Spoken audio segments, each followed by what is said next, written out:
Hello, hello, hello, and welcome to Tea with the Queens. I'm excited that we have an exciting guest that's joining us that's going to lead us from journey on a journey to joy. And she's a remarkable woman that I've had the pleasure to co-author with and to, go to the next level with as far as writing and participating in an awesome anthology. And I would like to just kind of bring her up and she can let us know about herself. But I could tell you that she is a executive pastor. So she'll be sharing with us um, a God business and, professionalism, restoration. So she's going to be pouring into us all of those things. And she's also an author, five-time bestseller author. So I know that she has, much to share with us. So without further ado, I'm going to bring Miss DaVetta Henderson up, Pastor DaVetta Henderson up to share with us and to let us know a little bit about herself. Hello. Hello, Pastor DaVetta Henderson, Miss DaVetta Henderson. How are you today? Good afternoon. I am so great and blessed to be here. Thank you for having me today. Thank you for just being here and just, participating with Tea with the Queens. And Tea with the Queens is a place where we talk about transformation and we talk about the empowerment after the transformation, and we talk about really acquiring those skills that we gain during the transformation. So Tea with the Queens is really about uplifting, it's about pouring into, and it's about sustaining those things that's been poured into us, because we could hear a message and be empowered, and next minute we're going right back to the same things that we used to do. So that is Tea with the Queens. But I would like to know if you would share with us a little more about DaVetta Henderson. Well, again, my name is DaVetta Henderson. Again, thank you. So I'm a native. Sorry about that. No problem. No problem. I am a native of Washington, D.C. I currently live in the Maryland area.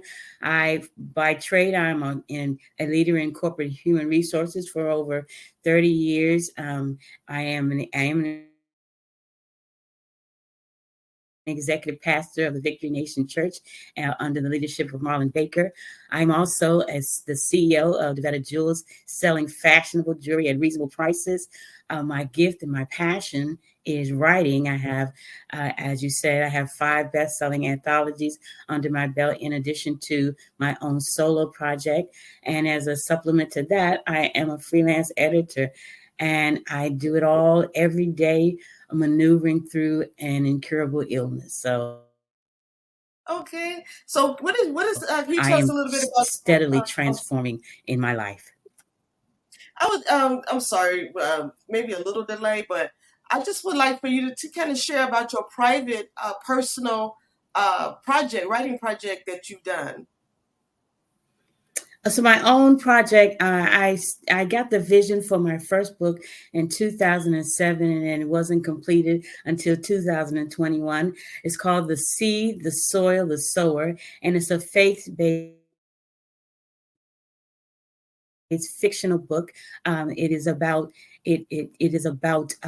the parable in the Bible of the seed, the soil, the sower, and it talks about the lives of 4 women, each of them representing the type of soil that is on the ground. And there is a sower who is the mother of one of the women. She represents the sower, and they talks about the lives of these 4 women, each of them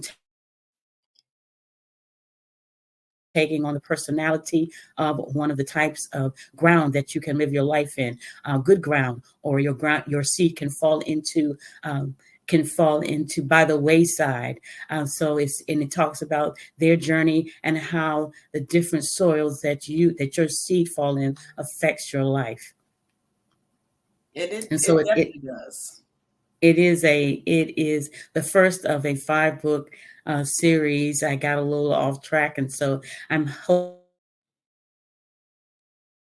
hoping this year to continue the series to finish the other books that go along with that.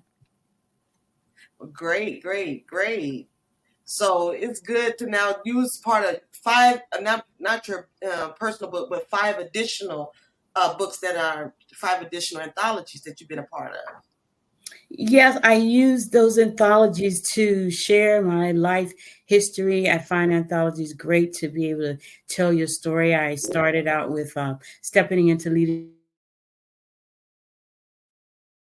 Greatness with Dr. Jennifer Jones Bryant. I've been in the anthology of We All Grieve Differently, where I told my story about my mother passing, and that was the visionaries were Ladrine Peterson and Latasha Briscoe. I have also been in an anthology under Dr. Cheryl Wood, Women Inspiring Nations, Bruised but Not Broken. An anthology with Dr. Karen Hills Pruden, Yes You, Yes Now, and the last would be I Am She Oh, okay. with Lindria Dockett, and they all were bestsellers. Wow. Okay. So the grieving one, I know that that was probably, you had to dig deep, probably dig deep for all of them. But the one on grief. That one on grief, I tell you, it was an adventure. Each person, it was about women, and it was also a man who was in the anthology. So it was about people who had lost their mothers. And so at one point, I remember we were coming down to the last day where you had to turn in your manuscript. And, of course, we had a group for that anthology that we could all interact with. And I posted in the group, I can't do it, because I could not see what I was writing, because as I was writing the story, I was actually reliving it. And so I got so caught up in it, I just had to stop. It is like And when you pulling I that can't out. do it. But then I realized I didn't want to get everyone else upset. Right. And how long has it been since you were in that anthology? Oh, let's see. Oh my gosh. The thing about me is I call myself the late bloomer, baby boomer, because on my first anthology, I believe it was in 2021. And so since then, I think I've done an anthology, or one or two anthologies a year. So I want to say that anthology was probably 2021, 2022. So it hasn't been long, Oh, but my okay. mother she passed in 2008. So it Oh, was a long time. But once you start bringing up the memories, they yeah. come back to life. Yes, because I was wrote in a book about the loss of my son, and it was in 2011. So when I was writing it, I was just saying it felt so intense, the emotions that came back. That's why I asked how long it has been, because it doesn't go away. You kind of just, I don't say forget, but you kind of compress it a little bit until you have to actually bring it and talk about it, write about it, or whatever you got to do, and it seemed like it's just right there. And so, but it's a blessing to be able to share the story, because you never know. We all go through some type of heartbreak. I believe that, but we want to know about the restoration and being restored even in the midst of a heartbreak. So it's a blessing to be able to share that story and be able to deliver it. It's not easy, but you was able to deliver that story in all the stories that you've done. But that one kind of stood out. Yeah. Yeah, it is. I love, that's the great thing about being in anthologies, that it gives you a chance to not only tell your story, but it also gives you an opportunity to share and help someone else who may be going through the same thing in life. Yeah. And also, um, with the anthology that you're now participating in, that we're participating in, is The Beautiful Face of the Invisible Illness, Masking the Pain We Endure. Now, that one is that's on the flip side of, dealing with more of the grief and things like that. But now we're dealing with the illnesses that kind of stifle our lives, things that people just really don't see. The things that we deal with every single day that we can't hide and we can't compress. So can you tell us a little bit about that project and what that project means to you. Yes, that project is very special to me, very personal. My illness is systemic lupus erythematosus, better known as lupus. It is an autoimmune disease, and it weakens my autoimmune system, and it attacks my body. I have lived with it since about 2005, I think, and there is no cure for it. And so when the opportunity came up with Nadia Mansana, who's the visionary, to share my story, I was thrilled to do so because I've been living with it very successfully. And my chapter is called I Will Rise, I Will Live, I Will Thrive, specifically because every single day that I do rise. And when I do rise, I intend to live a full life. And with that, since I'm living, I might as well try to thrive and be successful in it, because there are days when I literally cannot rise. So every day that I can is very important. So that I tell that story in the anthology. I look forward to it coming out. Yes, I look forward to reading it because it's going to be it's an amazing project. It's been amazing. Nadia, she's amazing. Absolutely. She did her thing. So I would like to kind of talk Yes, about indeed. Yes, indeed. a little bit. Let's see. It's so much on your bio. So you talked about the testimonies of a single motherhood. That is, yeah, that's that's a lot of us. That's a journey that a lot of women have taken. Uh, Absolutely.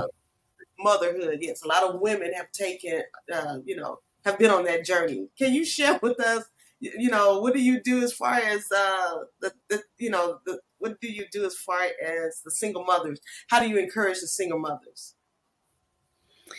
Well, I let me just say that my son is now 37, thriving, and is very happy, well balanced, and I owe that all to God. So I would encourage every single mother to not try to look completely to their own strength to Mm, do it, because it is a daunting task, especially if you don't have. There's one thing to be a single mother and have a father in the picture. There's another to be a single mother and where the father is not in the picture, or in the picture yeah. sparingly.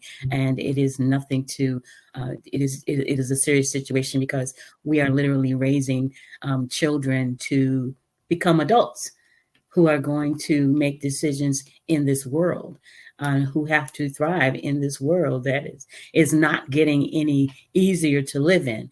And so I encourage every single mother or single father not to take that lightly in what you're doing. And so you, I had to find a village.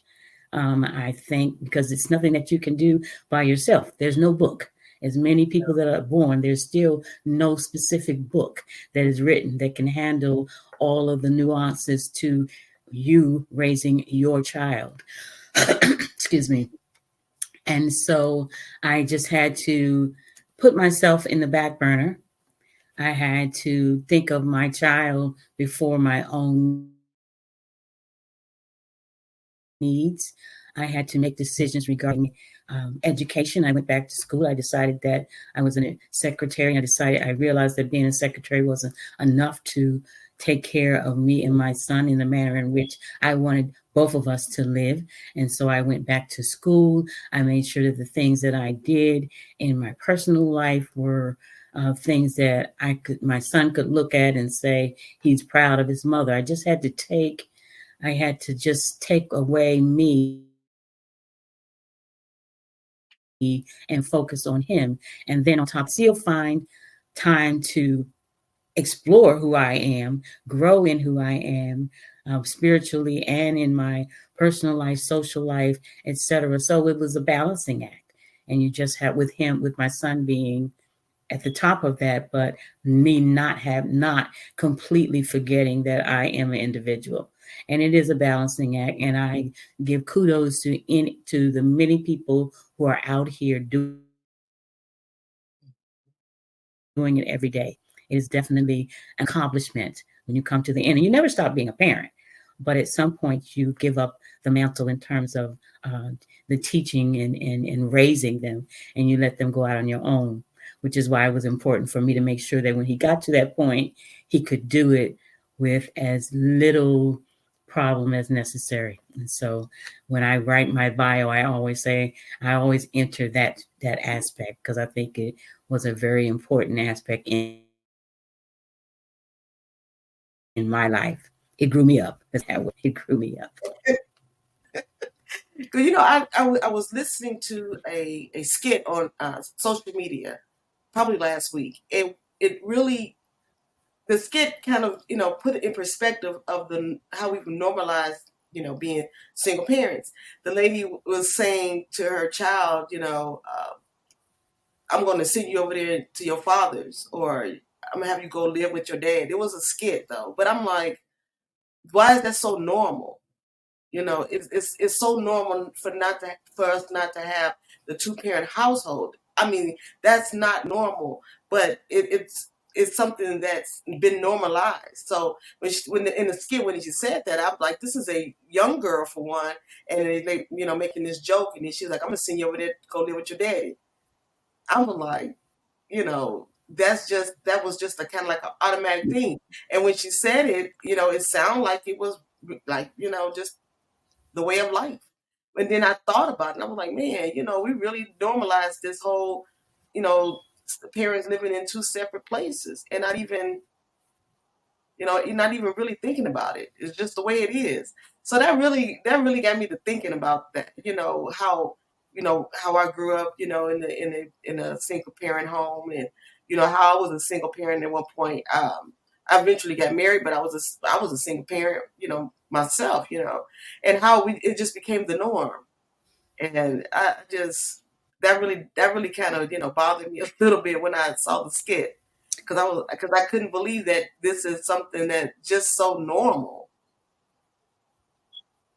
It's unfortunate, but we It have to has learn. Right. It has become normalized, but regardless as to whether we're single parents or in a two-family home, the important part is to make sure that you realize you are raising up the future adults who are going to make the future decisions Yes, that is so true. in this world. And so it's important for us to, give that a priority. That's what's important at the bottom line. You know what? That is true. That's the bottom line, because it's happening. So we can't, we want it to change, but the bottom line is to make sure that the children that we are raising have a solid foundation, and they have solid, they have knowledge to be able to go out here and conquer, the world, to be able to have productive lives. So that is so true. I'm looking at it in one way, but you brought it out in a way that happens, but what are we going to do about it? We can't sit around and cry about it. We're going to make sure that we do our job. The parents still can do their job and be productive, and it be, they have, a solid, and fulfilled life. So we can't look at the fact that they're single parents, or they may have two parents in the home. The thing is that, are we pouring into our children what they need? So that was a good one. That's really a different way to That's look right. at it. So that gave me a different way, because so now I'm not so critical on what I saw. That's a good way. You still got a job to do, regardless of the fact. That's right. So thank you for sharing that. So what I want to do is kind of talk about if you can give us, pour a little bit out about the journey to joy. Put the little ticker here, because I want that to. That's what. Did I put that one in? There it is. The Journey to Joy. That's what I wanted to put up. Journey to Joy. If you could just kind of, let us know your thoughts about that and what does that mean to you, and how that could benefit us, at this time, in this world, in our lives. So much is going on. So many are heavy, and they really, joy can be superficially said, and it's more to joy than just a mere word. It's deeper than that. So if you can just, enlighten us on that, and I know that you said that's the journey that you're on, just enlighten us. Well, yes, ma'am. I am on the journey to joy. My goal is to live my best life. I am 62 years young, and so I have lived and seen a lot in my life. There's been good times, there have been bad times, struggling times, prosperous times, but all I have learned how to go through this journey in a joyous state. Every morning that I wake up, I go through it. I start out saying, being thankful that I'm here, and I am determined that nothing is going to keep me from living my best life and being the best that I can be, no matter what I go through. And the basis for that, as saying this as an executive pastor, is my relationship with God.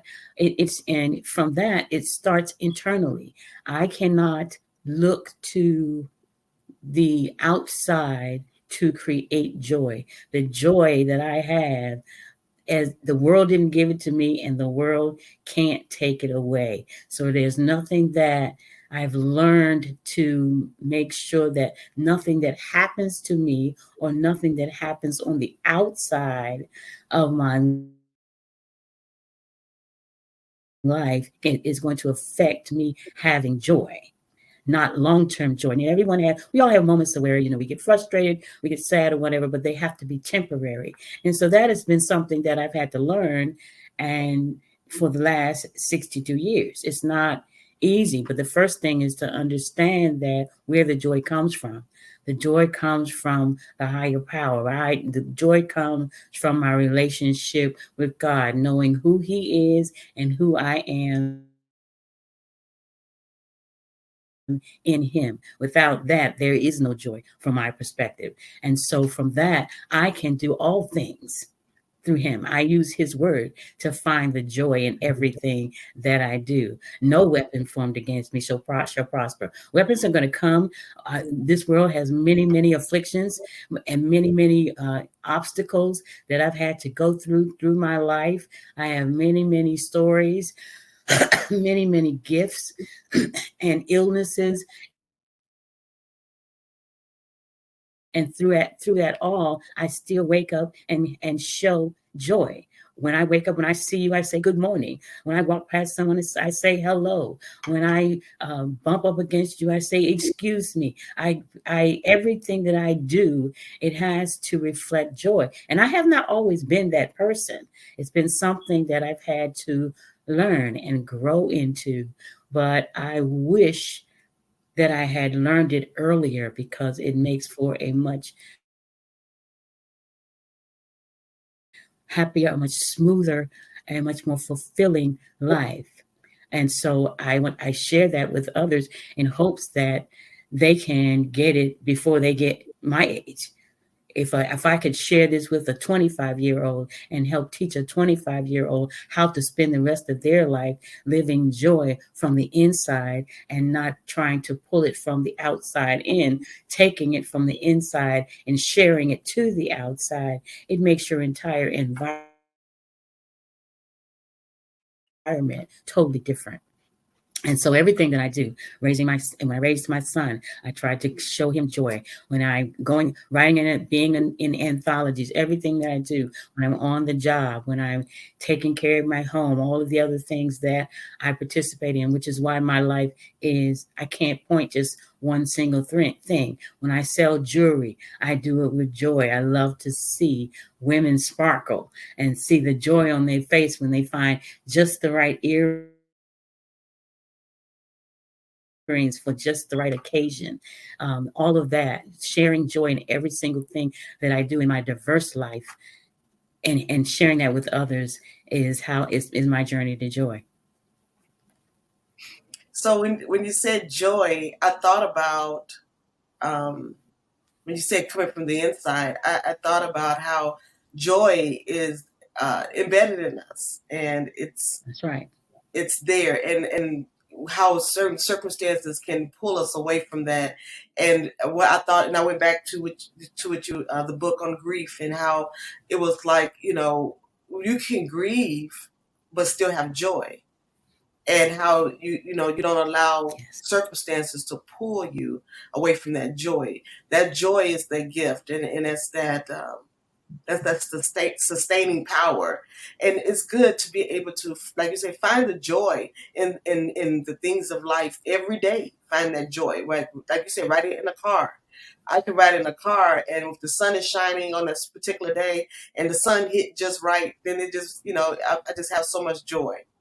And it could be simple things, just walking out and smelling the Exactly. rain and get ready to fall, be like, "Oh, this is about to be relaxing," and just have that joy from that. So, it's joy is it's the gift, and we recognize the joy, where the joy comes from. Like you say, God gives us the joy, and it's instilled in us, and no one can take it away, and nothing can separate us from that joy.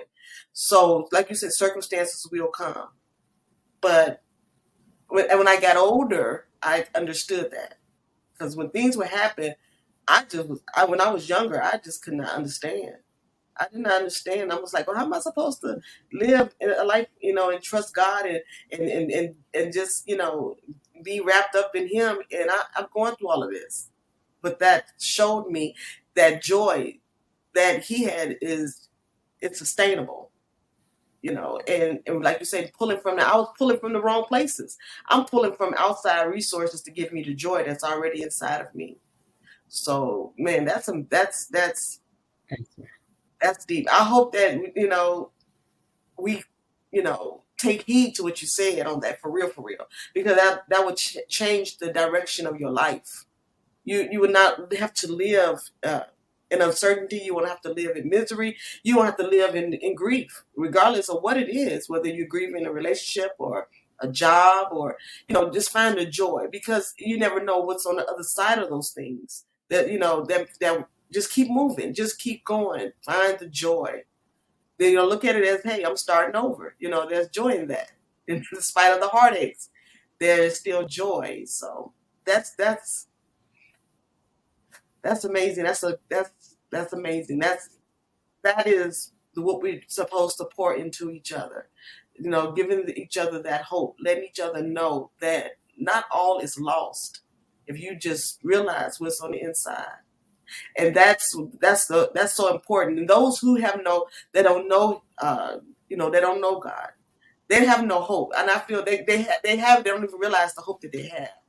And like you say, being an executive pastor is so important, because you pour into people spiritually, and then they get to recognize that. So, not believing and not having that hope, you know, you don't even recognize the joy. And that's when people's lives, they seem like they're just miserable. You got to be able to know where your joy comes from. And I'm a firm believer on that. So I'm a believer. So I'm going to stand on that every single time. The joy of the Lord is my strength. Amen. So I'm going to stand on that every time, and encourage someone, in the midst of that as well. Um, so I thank you for that. I wanted to say this before we go, because I realize is that you like you said, you have a lot of hats that you wear, and you said about the jury, because I know that you have your whole jury. I think it was a DaVetta jury, DaVetta DaVetta jury. So how Jewels. can Yes. okay, DaVetta jewels, okay. So, can you tell us about that, and how we can, Yes. participate and get some jury, be able to support you? Well, my jewelry line, I am an independent consultant with the Great Paparazzi Accessories. We are changing lives $5 at a time. Our jewelry line cost is everything is $5. It's wonderful, beautiful costume jewelry, and everything is $5. We sell earrings, necklaces, we sell rings, bracelets. We also have a signature line that is a $25. That is our signature line, which is a $25 cost basis, and I love it. I love selling it. I have a website, an online website that you can go to DaVettaJewels.com, and you can look at all of the merchandise that I have available. I absolutely love what I do. I love vending. I love uh, walking up to people. I just saw it. A friend was online and she was selling it. I love jewelry. I love jewelry. My mother loved jewelry. It's inherited. So when a friend was online, she said, "Come and see my jewelry." I said no, because I knew that I'd get caught up in it. And when I finally broke down and went on live one time, I did get caught up in it, and because it's absolutely beautiful. And why go to the department store and spend $35 when I can come up here and go into the paparazzi vault and get it for $5? So it was and I we have new products every single 6 days a week now, and so I invite anyone to go onto the website if they're interested in being a consultant. I'm available to show you that. It's very easy. And you can just, the thing I love about it is you don't have to sell it. You can just be a consultant and purchase it on your own, which is what I started to do. I didn't want to sell jewelry. I had no idea that I wanted to sell jewelry. And then when I got the opportunity, when I kept walking out the door, people were like, "Oh, that's beautiful. What are you wearing? Oh, that's so beautiful." And I said, "Okay, wait a minute. Let me start taking some of this with me." So so I think this is something that I'll do for the rest of my life. My joke is that I get to put jewelry on to go to the mailbox, and I do every single day. But other than that, my I can be, if you want me to share where I can be reached on social media. Um, I Yeah. can be reached at on Facebook and Instagram at DaVetta J Henderson. I can be reached on LinkedIn at DaVetta Henderson. And then you can go to my website, DaVettaHenderson.com, where you can look up the books. I have some merchandise, and get access to the jewelry website also. Okay, so what I'm going to do is I'm going to have all that information posted on all social medias, and I'm going to have it on all streams, and all the information about uh, paparazzi, about the merchandise and the books, everything. And I will say that some of the products that go along with the books are amazing, and you will want to get some of the things that's been put out there for us without concerning our books and concerning our chapter. I've been overly satisfied with the designs of the different merchandise that has been designed for us and everything. So we got to make sure that you go on the website and really look at those things, because the merchandise represents what we've delivered and what we stand for, and what and then also the hope that's given, like the journey to joy, that would always be reflected in the merchandise. So always go and check out the merchandise, along with the books. I love how you have that as well, so you kind of can wear the victory on you. That's the way I look at it. That's You say that's it's good. fearless. You say it's fearless. That's good. Would you say it was fearless? I'm sorry. No, you said My your chapter? yeah just yeah your My chapter? your merchandise. Oh, my the chapter, you talking about the chapter of the book? Yes. Oh, my chapter is I will rise, I will live, I will thrive. And Okay. we're in pre pre-ordering now for the beautiful face of the hidden endless book, and so you can go on to the DaVettaHenderson.com and purchase the book and read my chapter Yes. regarding my illness and how I thrive through it every day. So yeah, so that all that information will be available as well. And also, like I said, with the store for paparazzi, I have worn paparazzi and I love paparazzi and I have a whole lot of paparazzi. But my sister, who I was getting it from, she doesn't even do it anymore. So I know now where to go for paparazzi, and I don't know who their designers are, Absolutely. but their designers are awesome. I mean, especially if for me, it's nice. I wear jewelry and I don't wear jewelry, but it's nice to be able to have some jewelry for for a specific outfit. For the price, you can do that. Absolutely. So that is something that I want to get back off into. That's my little what it says therapy for me to be able to get some jewelry just Yes. a specific outfit. That would make me happy. So I would like to thank you so much for being patient, for just being part, accepting the invitation, being a blessing to us, and just really poured into us. I feel like it was poured into us not just naturally, but spiritually as well. And we got some eye openers and some revelations from this, and I learned some things, and especially learned the real meaning of being a parent, and really our purpose of being a parent doesn't necessarily negate to being a couple. And That's that is so true. And thank you for that. That really was an eye opener for me, and I pray that someone would take heed to that. Um, regardless of the fact we got a job to do, and they will be okay. They will be okay. We were okay. They're okay. They will be okay. So, wow, absolutely. that was deep to me, and that's what I like about having the different platforms that we can be on to talk, because you never know what someone is thinking, and just a conversation could change the whole direction of someone's thinking, and that's empowering to itself for me. um, so that I won't be so critical.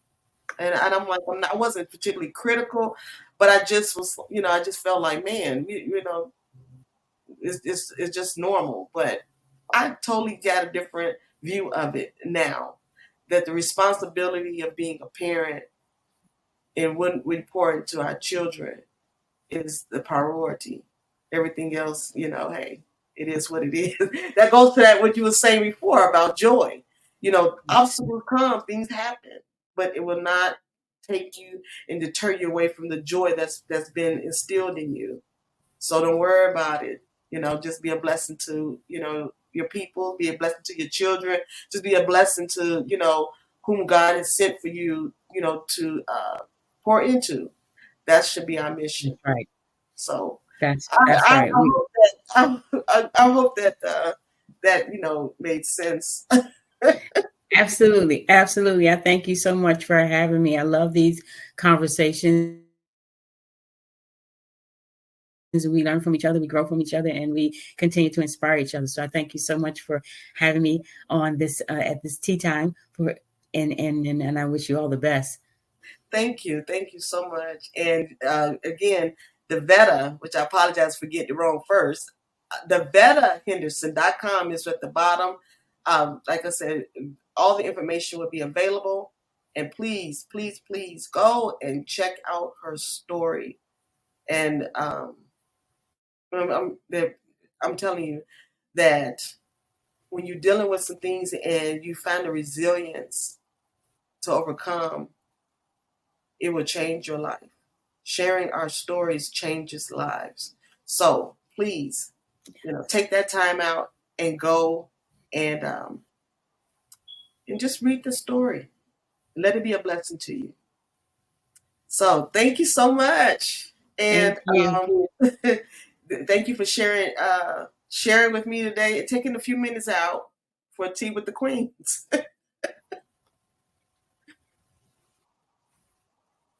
Thank you. Okay, thank you.